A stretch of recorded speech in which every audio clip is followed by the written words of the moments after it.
Hello students, video शुरू होने से पहले मैं आपको बता दूं एनटीए या वीएसएफ के पेपर पीडीएफ फॉर्मेट में हो या फिर एलन करी इंस्टीट्यूट के रैपिड रिवीजन के वीडियो लेक्चर्स हो, यूट्यूब के वीडियो लेक्चर्स हो, सारा स्टडी मटेरियल हमारी वेबसाइट पे आपको फ्री ऑफ द कॉस्ट में मिल जाएगा, जिसको आप डाउनलोड कर सकते हैं। तो डिस्क्रिप्शन बॉक्स में आपको लिंक मिलेगी जहाँ से आप उसको ईजिली डाउनलोड कर सकते हैं। तो सबसे पहले कल एचआरडी मिनिस्ट्री सर का एक वेबिनार था जो न्यू एजुकेशन पॉलिसी है उसके रिगार्डिंग। तो पहले मैं आपको पूरी वीडियो क्लिप दिखा देता हूँ, जो वीडियो क्लिप आप लोगों के लिए ज़रूरी है। उसके बाद मैं वीडियो को आगे आप लोगों के साथ डिस्कस करूँगा। हाँ, मुझे लगता है कि सिन्हा जी इन परिस्थितियों के साथ आप भी जुड़े हैं, मैं भी जुड़ा हूँ, मेरे संस्थान भी जुड़े हैं। हम लगातार संवाद में हैं और आपने देखा होगा पिछले 4 महीने 5 महीने में हर दिन कहीं ना कहीं नया निर्णय हमने लिया है, हर महीने नया निर्णय लिया, परिस्थिति जन्य निर्णय हमने लिए हैं। कहीं ऐसा लगा कि अभी हमको ये परीक्षा करा देनी चाहिए, लेकिन परिस्थितियां ठीक नहीं थी तो फिर उनको आगे किया। कहीं लगा कि ऐसी ऐसी परिस्थितियां हैं तो ये फाइनल परीक्षा के, क्योंकि उस पर हम कोविड का ठप्पा नहीं लगाना चाहते थे कि उसकी डिग्री बोले कोविड डिग्रीधारी है, इसको यहाँ कोई स्थान नहीं मिलेगा, वो उसकी जिंदगी पर वो ठप्पा नहीं लगाना चाहते। बाकी नीचे की कक्षाओं को हमने पदोन्नत किया, जो हम कर सकते थे। ये नए संस्थान कब खुलेंगे, क्या स्थिति होगी, किस तरीके से, अभी इस पर ये जो 10-15 दिन जैसे परिस्थितियां चल रही हैं, हम बहुत जल्दी बैठेंगे, राज्यों के साथ चर्चा करेंगे, संस्थाओं के साथ चर्चा करेंगे, गृह मंत्रालय के साथ चर्चा करेंगे, स्वास्थ्य मंत्रालय के साथ चर्चा करेंगे। और इन चर्चाओं को करने के बाद, क्योंकि हमारा टारगेट पहले सुरक्षा, छात्र की सुरक्षा और उसके बाद शिक्षा, दोनों का समन्वय, लेकिन पहले उसकी सुरक्षा। जब तक हम आश्वस्त नहीं हो जाते कि अब हम उसको सुरक्षित रख पाएंगे, तब तक वो निर्णय, देखा आपने कि इस बीच हमने कोई ऐसा निर्णय नहीं लिया है।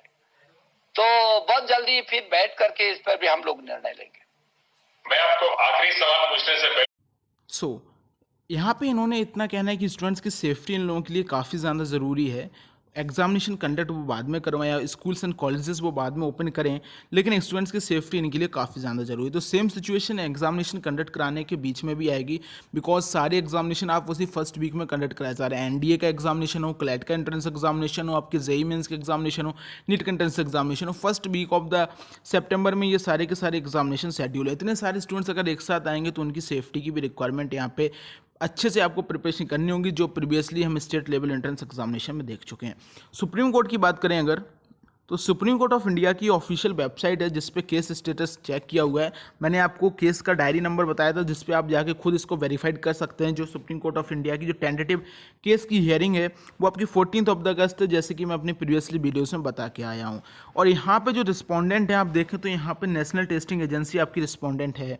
तो कहीं ना कहीं नेशनल टेस्टिंग एजेंसी और एचआरडी यूनिवर्सिटी के बीच में जो 14 अगस्त से पहले एक मीटिंग होगी, क्योंकि यहाँ पे एचआरडी में एनटीए को अपना यहाँ पे रिस्पॉन्स फिलअप करना होगा।